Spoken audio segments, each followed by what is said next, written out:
Hey YouTubers, I'm Cara Jones, artist, entrepreneur, and newly published author. You know, I'm not one to persuade or try to influence you to buy anything. So I'm just not going to do that, and you can decide for yourself if you want to read the best book in the world. So after I wrote my book, I had a lot of people asking me questions about things that I did in order to finish my memoirs, because it can be quite a daunting experience. It's so fulfilling, so amazing, but holy mother of God, it can be difficult. So tip 1 is, keep a notebook on you at all times. You never know when memories are going to pop up, and they don't have to be memories that go from point A to point B. You don't have to start when you were 1 and then go to 2 and then go to 3. They can be at any time. You can talk about your 6th birthday or your 10th birthday or that thing that happened to you in university. It doesn't have to be all in sequence. Just whenever the memories come to you, you have a notepad there to jot them down. Then you can look back at them later, and it's great. You can compile them together whenever you're ready to put that story in a sequence. Another thing I like to tell other writers who are trying to write their memoirs is totally be gentle on yourself. Be gentle on yourself. Take breaks if you have to. This is your life you're writing.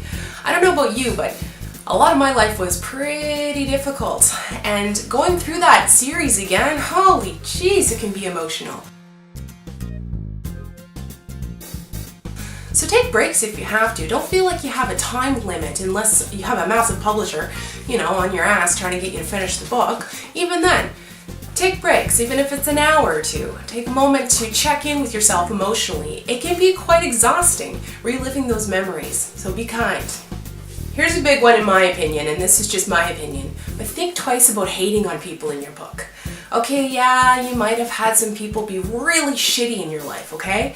But this might not be the best time to ream them out, because you don't know why they made those decisions. I've had some people do some pretty shitty things in my life. And then this one time, when we were in grade 6, I could not believe what she freaking did to me. And then that asshole in my first year of university, oh, don't even get me started on him. I warned them I was going to do this when I wrote a book. But in my memoir, I changed their names. I wasn't out to ruin their lives and expose them, because for whatever reason, they made the decision they did to be a shithead. I'm not going to expose them in the book, because you know what? It was my journey, and I learned from them whatever I was supposed to learn, no matter how difficult it was. That's just my opinion. I don't think it's a great place to be hating on people. Sometimes it's really hard to sit down and write. So try to find different ways to record your story. Even if you get an app on your iPhone or your smartphone, it's a great way to record memories when you're, out and about and it comes to your mind. You can get a handheld recorder. I loved using the software Speak Naturally, because sometimes I just didn't like writing. So Speak Naturally is a software where you can speak into your microphone and it will write for you. It was a great way just to get a few paragraphs out here and there, and I went back later and edited them. I recently read someone's memoir that, was really boring. And the thing that made it boring was there wasn't a lot of emotion to it. It was really lacking emotion. It was really fact-based. So in my opinion, I would say use emotions over facts. Sure, facts are important. Dates and times and things like that are important, but you want to really draw in the reader. You want them to feel everything you were feeling at that time. So say you're talking about your wedding day. Okay, great. It was on May 17th in 1996, but how are you feeling on your wedding day? Really paint the scene with emotions. It'll draw your readers in, and they won't be able to get enough of your story. One great thing that helped me finishing my memoirs is finding a network. I ended up finding people who are also writing books, a lot of nonfiction writers, because I'm a nonfiction writer, and they shared tactics and techniques with me in order to help me get through different obstacles in writing my book. It's great to have support and network, because you end up learning all kinds of things that you didn't even know that you needed to know.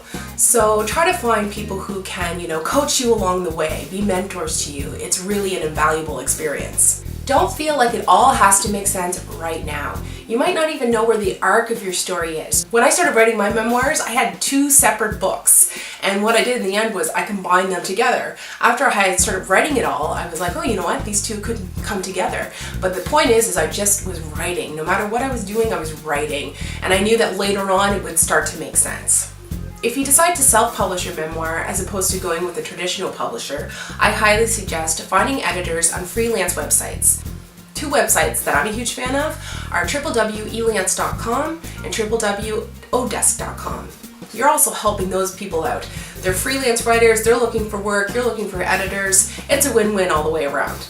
And my last tip for writing your memoirs is always visualize the end result.